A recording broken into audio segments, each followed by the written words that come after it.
Meus irmãos, eu quero saudar a todos nesta manhã com a santa e gloriosa paz do Senhor. Eu sou o pastor Miguel, pastor da Assembleia de Deus, Ministério do Belém, campo de Auriflama, São Paulo. E peço a todos que estão assistindo este vídeo que se inscreva no meu canal, ative o sininho e deixe o seu like, que vai nos ajudar muito a divulgar o nosso canal no YouTube. Eu quero começar uma série de estudos baseado no seguinte tema: pureza sexual. Um assunto que pouco é comentado nas nossas igrejas ou nos nossos dias atuais. E eu queria tomar como base no ensino desta manhã, que eu vou dar sequência nos próximos dias, que eu não vou terminar hoje, mas amanhã daremos continuidade a esse ensino.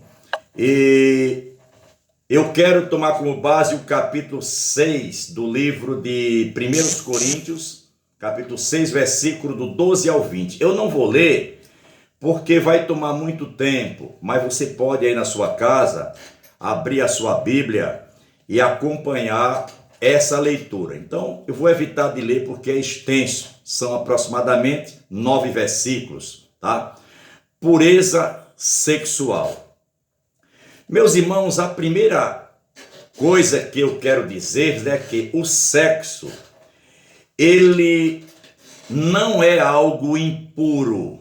Não, ele não é algo impuro. Pela Bíblia, ele é puro. Ele foi criado por Deus e dado a todos os seres vivos para procriação.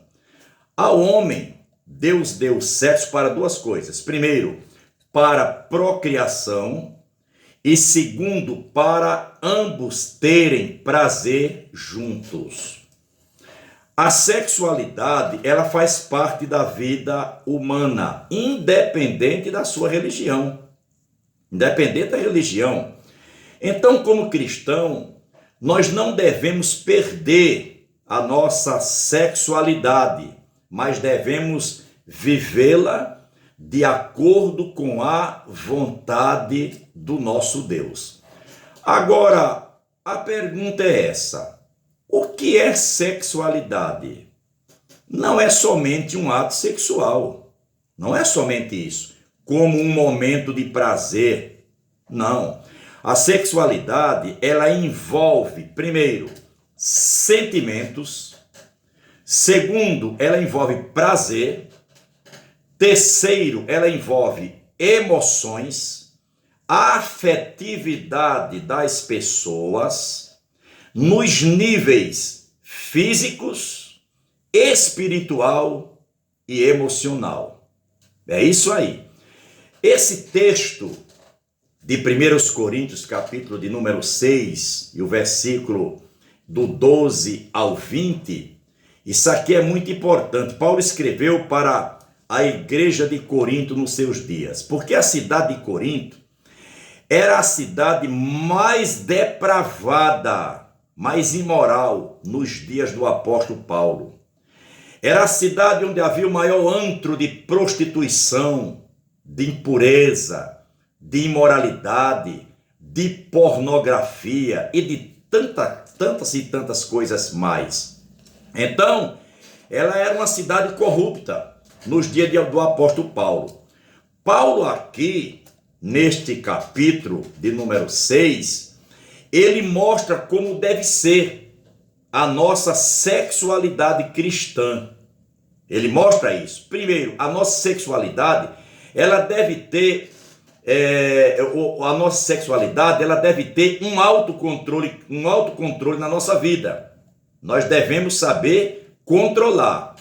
Porque o versículo 12 do capítulo 6, ele diz assim, eu vou ler para você, versículo 12 diz assim: todas as coisas me são lícitas, mas nem todas as coisas convêm. Todas as coisas me são lícitas, mas eu não me deixarei dominar por nenhuma delas. Isso aqui é importante. Versículo 12. Quando Paulo disse, eu não me deixarei dominar, ele estava falando sobre o domínio próprio, que é uma das características do fruto do Espírito Santo de quem teve um encontro com Deus. Isso está lá em Gálatas capítulo 5, depois você lê lá, tá? Paulo fala ali em Gálatas sobre o fruto do Espírito, capítulo 5. Tanto o homem como a mulher, ele deve se dominar para não pecar um contra o outro. Deve ter um domínio próprio e não dominar o outro. Tá? Eu não posso dominar o meu cônjuge não pode me dominar. Existem muitas mulheres, por exemplo, dominadoras e homens ditadores. Mulheres dominadoras e homens ditadores. Porém, eu tenho que dominar os meus impulsos. Eu tenho que dominar os meus desejos, as minhas vontades, a minha natureza. Isso está em mim. Eu preciso saber me controlar. Por exemplo, aquele desejo proibido quando surge no meu coração, quando surge na minha mente. Por isso que Paulo alerta para o autocontrole, para saber ter o autocontrole. E qual é a causa hoje, meus irmãos, de muitos conflitos conjugais, de muitos atritos, de muitas separações?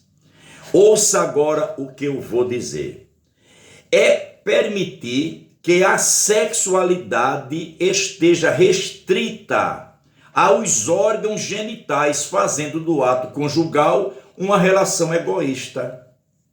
É por isso que existem muitas separações. É por isso que existem muitos desastres.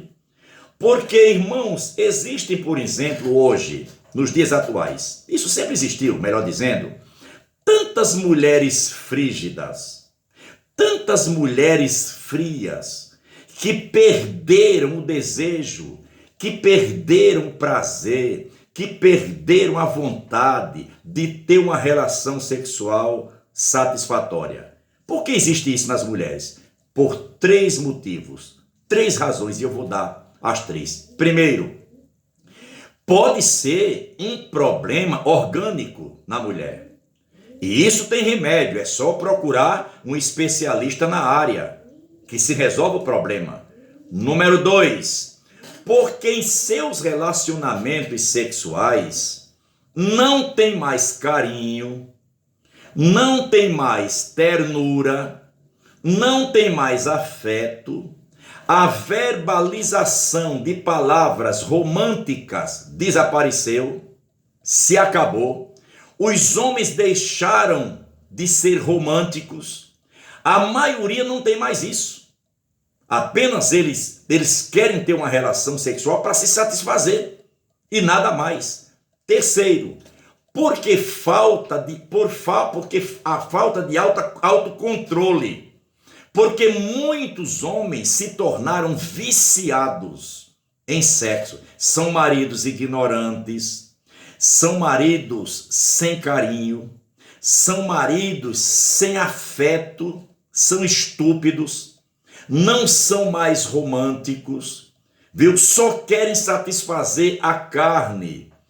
Eis a razão porque as mulheres muitas vezes nos dias de hoje se tornaram frígidas, frias, não tem mais prazer.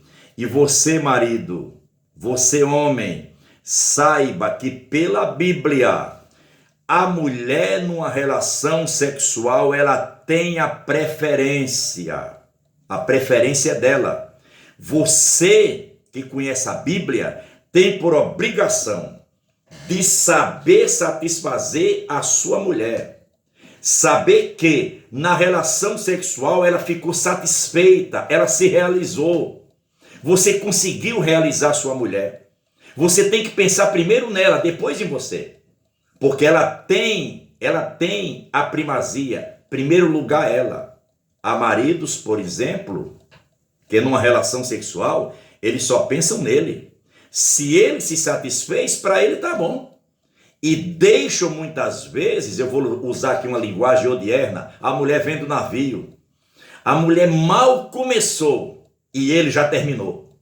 Eis a razão porque muitas vezes há divórcio, há separação, há conflitos, há desentendimento, porque o homem nessa hora, ele não soube satisfazer a sua mulher. Ele não deu a prioridade a ela no ato sexual. Ela tem prioridade. Depois é você. Pense nisso, meu irmão. E se você começar a dar essa prioridade à sua esposa, satisfazer a ela em primeiro lugar, você verá que a sua relação sexual vai ser diferente. A sua mulher vai ter prazer realmente de saber que seu marido vai voltar para casa e à noite terá uma relação satisfatória. Deus em Cristo te abençoe. Amanhã darei sequência a esta série de ensino baseado no seguinte tema: pureza sexual. Muito obrigado. Tenha todos um excelente dia e fiquem todos na paz. Um forte abraço a todos.